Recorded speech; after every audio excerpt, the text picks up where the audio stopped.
remember when I posted about Keke Palmer having her baby, saying congratulations to her, and I got some negative comments basically talking about how the dude that she's with is a bum, he's gonna use her for her money, he doesn't have any job or anything like that.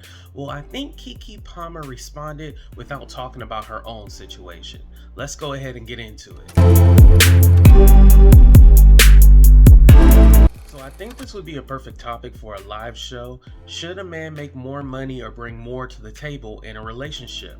I think nowadays women are making more money and they're striving for more, and also they're more independent where they can do more things. So is this realistic where we have this kind of idea of gender roles where the man should make more money and he should pay all the bills? Now, in this video, Keke says that she was talking to a very young girl who makes a lot of money, and she was talking about people not being equally yoked. Now, as far as yoke, what I mean by not making the same amount of money, she's a young woman making a lot of money, and she's talking about this friend or this girl that she was talking to. And it speaks volumes because I feel like a lot of times, if you don't have it, or if you're not at a certain level at a certain age, you're a failure, you're a nobody, you're this, you're that, all the negatives, right? I mean, even for me, a lot of people said, AT2, aren't you starting too late doing social media and stuff like that? You should have did this in your early 20s. Well, damn it, I was still trying to find myself at that time. I'm not even old. However, I do feel sometimes I look down at myself like, man, I should be at this certain level. I should have these certain things at the age that I am right now. However, I can't compete with anybody else but myself. Now, Keke talks about growth, and this actually explains why she might be with Darius Jackson. Darius Jackson is the father of her child. They've been together for a few years now. He talks about growth, and sometimes you might not have it, and she says she's been in the industry for 20 years, so someone who's just starting out right now might not be at the same level as her. So I think this is a very important conversation. Let's go ahead and get into the video. Oh, I'm looking beat. Anyway, I was talking to somebody a couple of weeks ago, a very young, successful person. When I'm saying young, I'm talking like early 20s. That was like, it's so hard for me to find somebody because ain't nobody really on my level. And it's just like, what can I do? What can I do?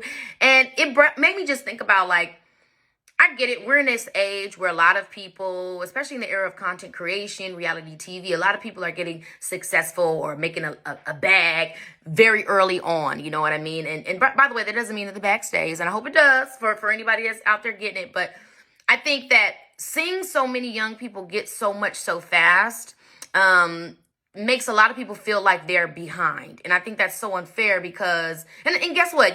I think it's also obviously celebrity culture, and maybe even somebody like myself plays into that. But I'm gonna be honest with you.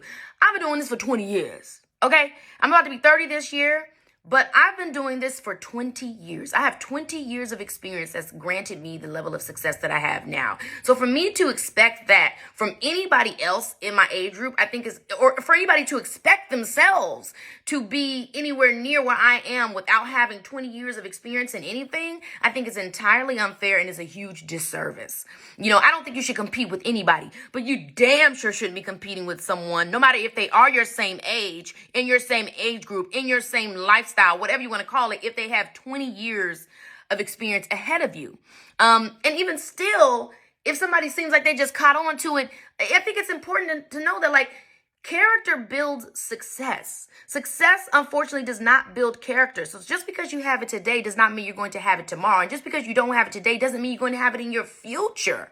I think we put so much pressure on ourselves and then we project that onto others. You say, oh, well, I want this and I want that. And if I can't have it, then the person I'm with got to have it. Or the friends that I'm hanging with got to have it. Everybody around me ain't got $1 million, then it ain't worth it. But it's like, what about growth?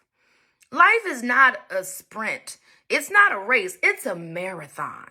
So it's like we got to, instead of looking at what somebody's bank account looks like today or what somebody got or they can get us today, we got to look at what somebody's character looking like. Are they responsible? Are they, disciplined? Are they ambitious? Do they have goals? Are they trying to go somewhere? Just imagine if Michelle went up to Barack when he was broke out of law school talking about something, can you fly me out? You know what I'm saying? Imagine Denzel's wife coming up to him when he was on the Broadway budget, talking about take me to Mastro's on the weekends. And anybody that's done Broadway knows you ain't there for the check, honey. Okay, trust me, I know. So it's like, I think we just got to give each other a chance to grow. I mean, everybody in their 20s and 30s expecting to be Bill Gates. It could happen, but if it doesn't, you haven't failed. So I think we got to stop putting pressure on ourselves, stop putting pressure on each other. You know, build friendships and relationships based off of someone's character, the content of their contact. What about man Martin say? The concept of their character. Instead of just looking at what they can give you right now. You know what I mean? I get it. We in this time, but honey, look,